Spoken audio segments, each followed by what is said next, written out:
जय हिंद प्यारे दोस्तों, आपका अपना चैनल रीडिंग टाइम में एक बार फिर से आप लोग का स्वागत करते हैं। तो आज हम लोग इजोटेरिया का वॉल्यूम 1 का प्रैक्टिस सेट 7 देखने वाले हैं। तो चलिए आज का पहला क्वेश्चन क्या है। तो आज का पहला क्वेश्चन कह रहा है कि कौन सा राज्य अपने टाइलिन जल विद्युत परियोजना को स्थापित करने का प्रस्ताव पारित किया है। तो ये किया गया है अरुणाचल प्रदेश के द्वारा।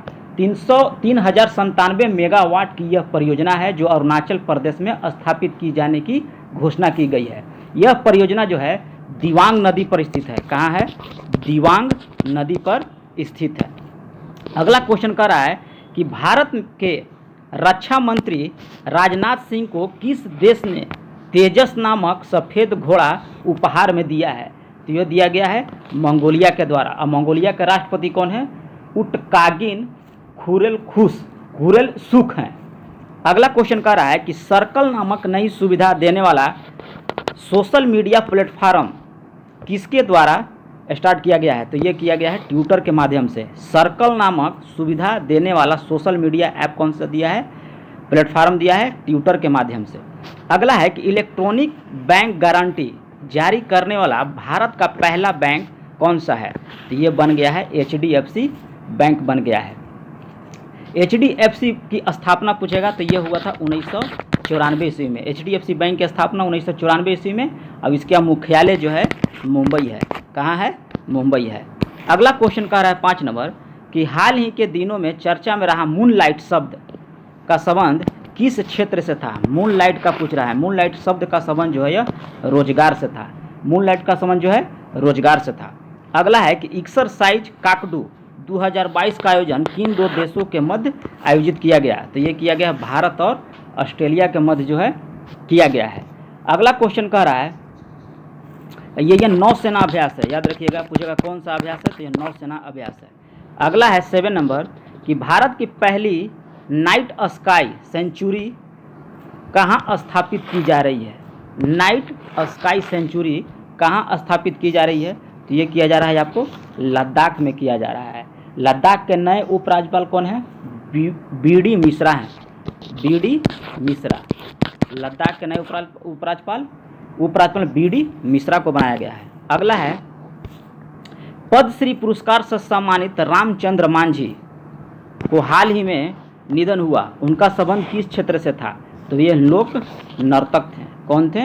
लोक नर्तक थे जो 2021 में इनको पद्मश्री पुरस्कार से और 2017 में संगीत नाटक अकादमी पुरस्कार से भी सम्मानित किया गया है। अगला है 9 नंबर कि हाल ही में अर्जुन अवार्ड जीतने वाले पहले भारतीय क्रिकेटर को निधन हो गया। उनका नाम क्या था। तो उनका नाम था सलीम दुरानी।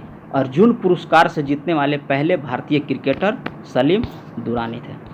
10 नंबर क्वेश्चन कह रहा है कि विश्व चैंपियनशिप में पदक जीतने वाले पहली भारतीय महिला पहलवान कौन बनी। तो ये बन गई है विनेश फोगाट। विश्व चैंपियनशिप में पदक जीतने वाली पहली भारतीय महिला पहलवान बन गई है विनेश फोगाट। अगला है कि हाल ही के दिनों में चर्चा में रहा लेबर कप का संबंध किस क्षेत्र से था, किस खेल से था। तो ये था टेनिस खेल से। लेबर कप का संबंध जो है टेनिस खेल से था। और डेविस कप का संबंध भी टेनिस से भी है। एक याद रखिएगा, डेविस कप का संबंध भी है टेनिस से। अगला कह रहा है 12 नंबर G20 2022 की अध्यक्षता किस देश ने की है। तो ये किया गया है इंडोनेशिया के द्वारा। G20 2022 की अध्यक्षता इंडोनेशिया के द्वारा किया गया है। और 2023 में आयोजन भारत में किया जाएगा। 2023 में G20 का आयोजन भारत में और 2024 में पूछेगा तो ब्राज़ील में। 2024 ब्राज़ील, 2023 भारत, 2024 ब्राज़ील और 2025 जो है ये आपका हो जाएगा साउथ अफ्रीका। कहाँ हो जाएगा? South Africa. 2022 में हो गया इंडोनेशिया, 2023 में भारत, 2024 में ब्राज़ील और 2025 में हो जाएगा साउथ अफ्रीका। अगला क्वेश्चन कर रहा है कि वर्ल्ड एयर क्वालिटी रिपोर्ट 2021 के अनुसार सबसे प्रदूषित देश कौन सा है। तो ये आपका हो जाएगा बांग्लादेश। जबकि सबसे प्रदूषित राजधानी हो जाएगा दिल्ली। अगर सबसे प्रदूषित राजधानी पूछेगा तो दिल्ली और सबसे प्रदूषित देश पूछेगा तो हो जाएगा बांग्लादेश। अगला है कि बजट 2023-24 के अनुसार भारत श्री की स्थापना की घोषणा की गई, इसका संबंध किस क्षेत्र से था? तो इसका था प्राचीन शिलालेखों को डिजिटलीकरण से संबंधित था। भारत श्री की स्थापना की गई थी जिसका संबंध था प्राचीन शिलालेखों के डिजिटलीकरण से। अगला है कि बजट 2023-24 में घोषणा के अनुसार भारत 2030 तक कितने गीगावाट सौर ऊर्जा लक्ष्य प्राप्त करेगा? तो ये आपका करेगा 280 गीगावाट। अगला है कि कर्नाटक सरकार ने किस तिथि को प्रेरणा दिवस के रूप में मनाने की घोषणा की गई है? तो ये किया है 17 मार्च को कर्नाटक सरकार के द्वारा प्रेरणा दिवस मनाने की घोषणा की गई है 17 मार्च को। अगला है कि भारत वन रिपोर्ट 2021 के अनुसार भारत का वनावरण कितना है? तो ये हो जाएगा 21.71% है। अगला है कि 2022 में कितनी समुद्री तट को ब्लू फ्लैग लिस्ट में जारी किया गया है? तो ये किया गया है 2 को शामिल किया गया है। भारत में अब तक कुल 12 समुद्री तटों को इस सूची में शामिल किया गया है। अब तक कुल पूछेगा तो ये 12 और 2022 में पूछेगा तो 2 और टोटल पूछेगा तो 12। 19 नंबर क्वेश्चन कह रहा है कि जैव विविधता के संरक्षण से संबंधित समझौता भारत तथा किन देशों के मध्य हुआ है? तो ये नेपाल के मध्य हुआ है। अगला है कि भारत के नए महालेखक नियंत्रक यानी कि CGA किसे नियुक्त किया गया है? तो ये नियुक्ति किया गया है भारती दास को नियुक्त किया गया है। अगला है कि मुलायम सिंह यादव के संबंध में कौन सा कथन गलत है? तो कह रहा है कि ये 3 बार उत्तर प्रदेश के मुख्यमंत्री बने, बिल्कुल सही कह रहा है। ये 1 बार रक्षा मंत्री भी रहे हैं, ये भी सही है। और ये 8 बार विधायक भी रहे हैं, ये भी सही है। लेकिन इनका जन्म जो है उत्तर प्रदेश के गोरख जिले में नहीं हुआ था, बल्कि इनका जन्म जो है इटावा के सैफई में हुआ था। गोरखपुर जिले में नहीं बल्कि इटावा के सैफई में हुआ था। 22 नंबर कह रहा है कि हाल ही में पटना हाई कोर्ट का मुख्य न्यायाधीश किसे नियुक्त किया गया है? ये नियुक्त किया गया है के विनोद चंद्रन को नियुक्त किया गया है। मैथिली भाषा के लिए साहित्य अकादमी पुरस्कार 2022 से सम्मानित किया गया। ये सम्मानित किया गया है आपको अजीत आज़ाद को। मैथिली भाषा के लिए साहित्य अकादमी पुरस्कार 2022 से सम्मानित किया गया अजीत आज़ाद को। अगला है कि 95 ऑस्कर पुरस्कार के तहत सर्वश्रेष्ठ अभिनेता का अवार्ड किसने जीता? ये जीता है फ्रेडन फ्रेजर। अगला 25 नंबर है कि साहित्य के क्षेत्र में नोबेल पुरस्कार 2022 से सम्मानित किया गया है। किसे सम्मानित किया गया? तो ये किया गया है एनी एनॉक्स को सम्मानित किया गया है। यह पुरस्कार जो है साह और नैतिक तीक्ष्णता के लिए दिया जाता है। अगला है कि पैड पद्धति। अगला है कि पैड पद्धति क्या है? तो पैड पद्धति आपका हो जाएगा जंगल काटकर सूखने को छोड़ना को ही पैड पद्धति कहा जाता है। अगला है कि महादेव पहाड़ी किसका भाग है? तो महादेव पहाड़ी जो है यह सतपुड़ा का भाग है। किसका भाग है? सतपुड़ा का। महादेव पहाड़ी किसका भाग है? तो यह सतपुड़ा का भाग है। दक्कन का पठार किस काल में निर्मित हुआ था? तो ये हुआ था क्रिटेशियस काल में। दक्कन का पठार किस काल में निर्मित हुआ? तो क्रिटेशियस काल में हुआ था। बिहार के कितने जिला जो हैं से होकर गंगा नदी प्रभावित होती है? तो बिहार के 12 ऐसे जिला है जो गंगा नदी से होकर प्रभावित होती है। भारत में एग्रो इकोलॉजिकल जोन्स की संख्या कितनी है? तो ये हो जाएगा आपका 21। भारत में एग्रो इकोलॉजिकल जोन्स की संख्या 21 है। 31 नंबर क्वेश्चन कह रहा है प्रादेशिक विभाजन के दृष्टिकोण से नेपाल हिमालय की कुल लंबाई कितना है? नेपाल हिमालय की कुल लंबाई जो है आपको 800 मीटर हो जाएगी। पंजाब हिमालय का पूछेगा तो हो जाएगा 560। पंजाब हिमालय का हो जाएगा 560। कुमाऊँ हिमालय का हो जाएगा 320। कुमाऊँ का पूछेगा तो 320 और असम हिमालय का 720। पंजाब का हो जाएगा 560, कुमाऊँ का 320 और असम हिमालय का 720 और नेपाल हिमालय का दिया है 800 किलोमीटर। अगला कह रहा है कि कौन सा झील जो है राजस्थान में नहीं है? तो कौन सा झील कह रहा है? मानस झील। मानस झील जो है राजस्थान में नहीं है बल्कि ये जम्मू का मानस तो लग रहा है कि असम में स्थित है। देख लीजिएगा, मानस लग रहा है कि असम में स्थित है, पूरा ध्यान में नहीं आ रहा है। अगला है कि राष्ट्रीय जल संसाधन परिषद का गठन किस वर्ष किया गया था? तो ये किया गया था 1983 ईस्वी में। राष्ट्रीय जल संसाधन परिषद का गठन 1983 ईस्वी में किया गया था। अगला है कि आर्य सभ्यता में मनुष्य के जीवन के आयु आरोही क्रम अनुसार में चरणों में चरणों में कौन सा विकल्प सही है? तो ये हो जाएगा ब्रह्मचर्य, उसके बाद गृहस्थ, फिर वानप्रस्थ और फिर संन्यास। ये ऑप्शन ए। अगला है 35 नंबर कि गुप्त वंश के किस शासक को लिच्छवी दोहित्र कहलाता था, कहते थे? तो ये कहा जाता था आपको समुद्रगुप्त को। समुद्रगुप्त को जो है गुप्त वंश के लिच्छवी दोहित्र के नाम से जाना जाता था। अगला है कि महाबलीपुरम के सप्त पैगोड़ा किसके द्वारा संरक्षित कला के साक्षी हैं? तो ये हो जाएगा आपको पल्लवों का। अगला है कि दिल्ली के सुल्तान का पद संभालने से पहले बलबन किस सुल्तान का प्रधानमंत्री था?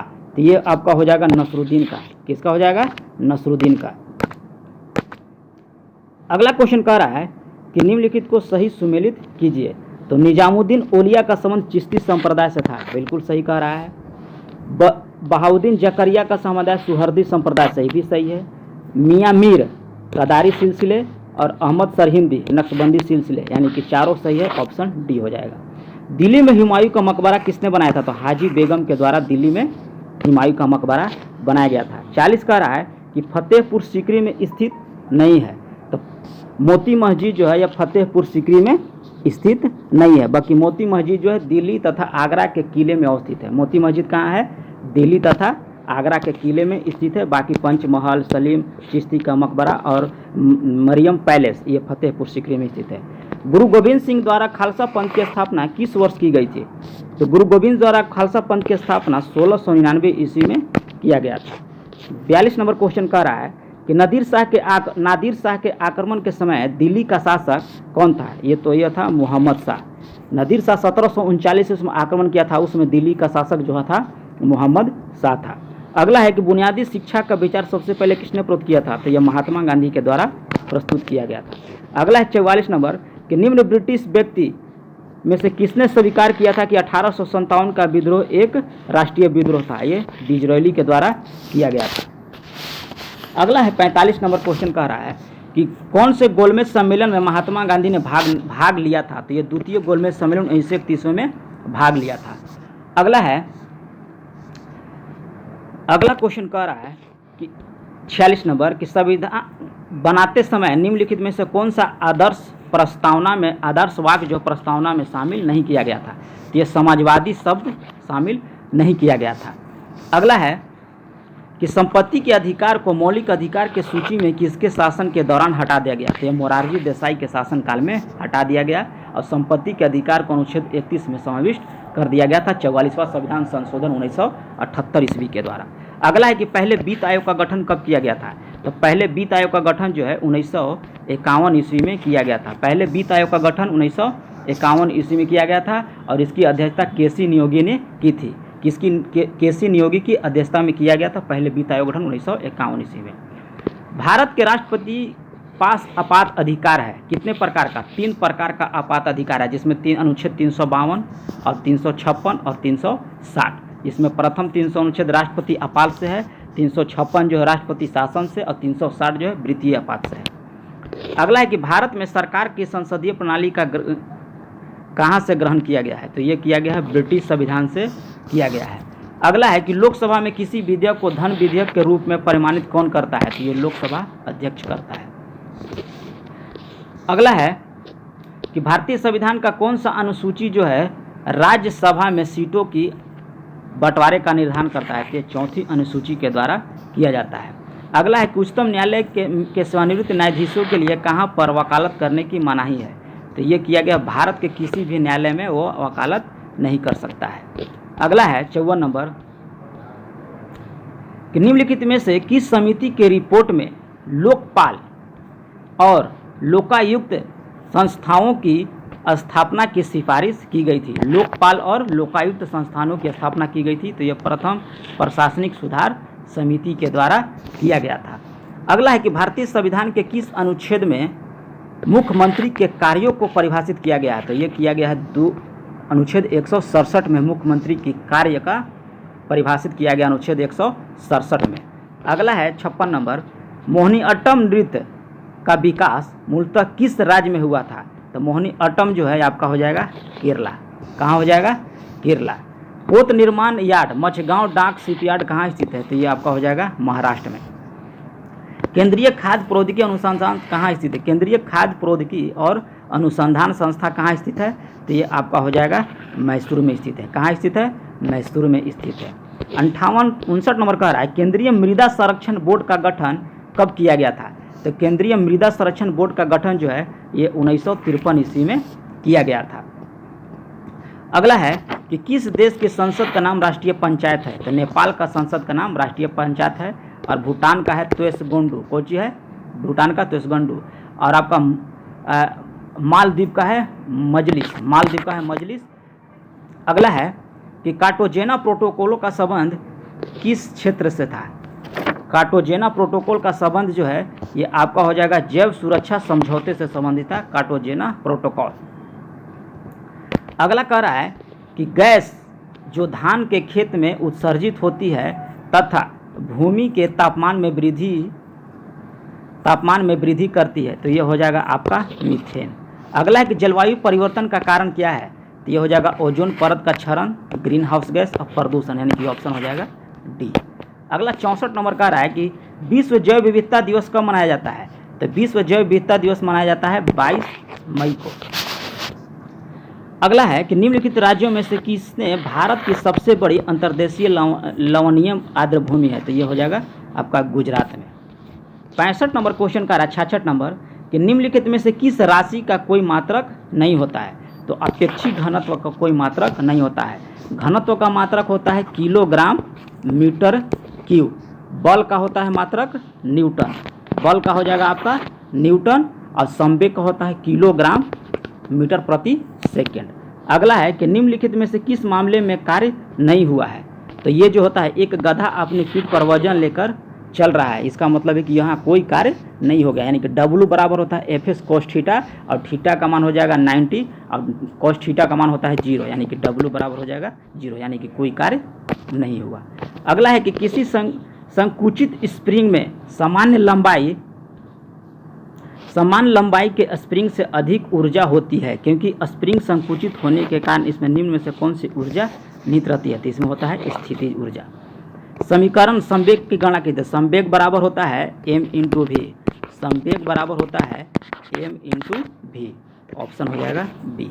अगला है 70 नंबर कि जब पानी से भरे एक बीगर में एक कॉर्क और कील को रखा जाता है तो कॉर्क तैरता है जबकि कील डूब जाता है, इसका कारण क्या है? तो इसका कारण है कि लोहे का कील का घनत्व जो है पानी के घनत्व से अधिक है, इसके कारण जो है लोहे का कील पानी में डूब जाता है।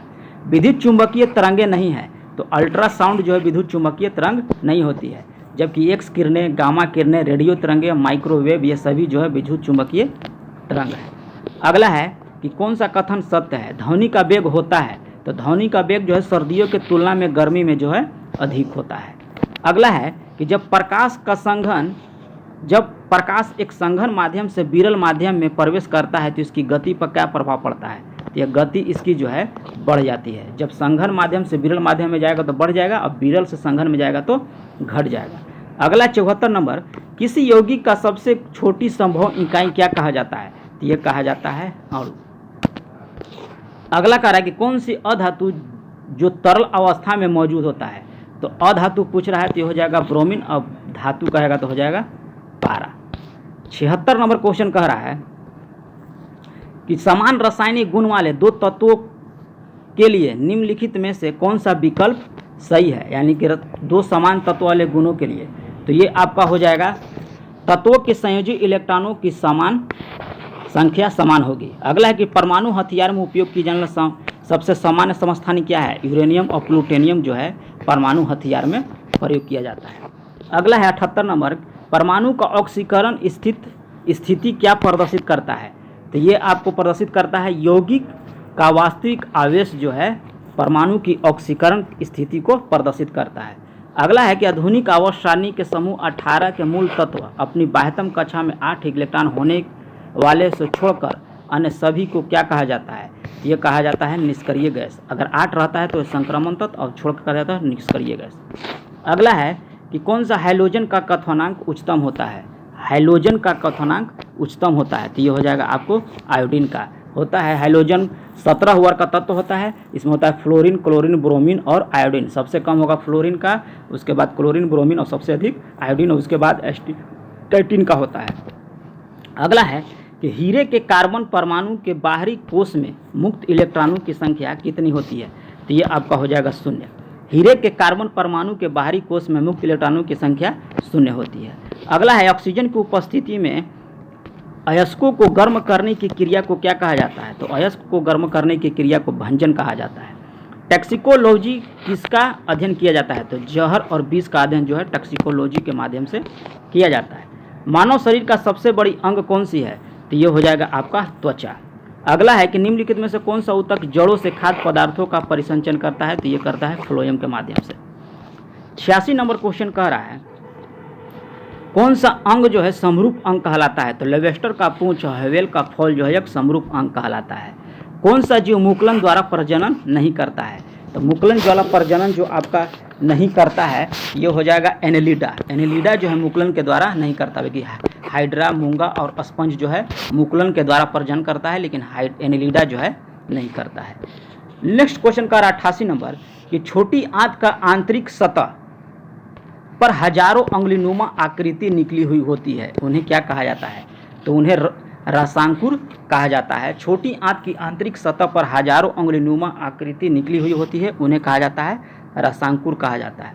मस्तिष्क का कौन सा हिस्सा सांस लेने को नियंत्रित किया जाता है? तो यह मेडुला के द्वारा किया जाता है।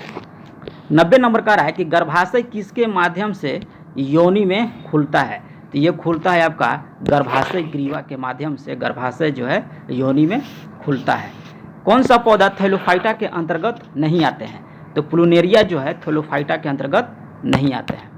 92 नंबर क्वेश्चन का रहा है कि क्षेत्रक प्राथमिकता क्षेत्र के अंतर्गत नहीं आता है। कौन सा क्षेत्र जो है प्राथमिक क्षेत्र के अंतर्गत नहीं आता है? तो विनिर्माण जो है प्राथमिक क्षेत्र के अंतर्गत नहीं आता है। कृषि, खनन और वानिकी जो है ये आता है। अगला है कि प्रथम पंचवर्षीय योजना का मॉडल किसने तैयार किया था? तो ये हेरल्ड मॉडल के द्वारा तैयार किया गया था।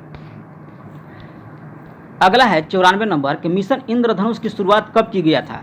तो ये किया गया था दिसंबर 2014 में मिशन इंद्रधनुष की शुरुआत की गई थी। अब इसका उद्देश्य था उन सभी बच्चों को टीकाकरण में लाना जो पूर्ण या आंशिक रूप से 7 बीमारी के विरुद्ध टीका नहीं लगाया गया हो। अगला है कि मूलवर्धित बैट सबसे पहले किस राज्य में लागू किया गया? तो ये हरियाणा में लागू किया गया था। अगला देखिए मैथ दिया है, तो ये मैथ एकदम ईजी है।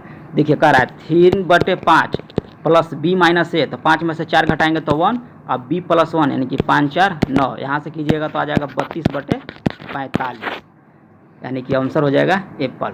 97 नंबर क्वेश्चन का रहा है कि 3 संख्याओं का औसत 135 है।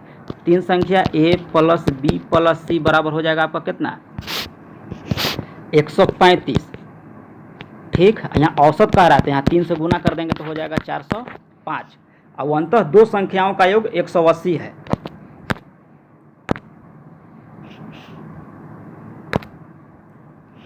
क्या कह रहा है कि 3 संख्याओं का औसत जो है आपका 135 है और सबसे बड़ी संख्या 180 है।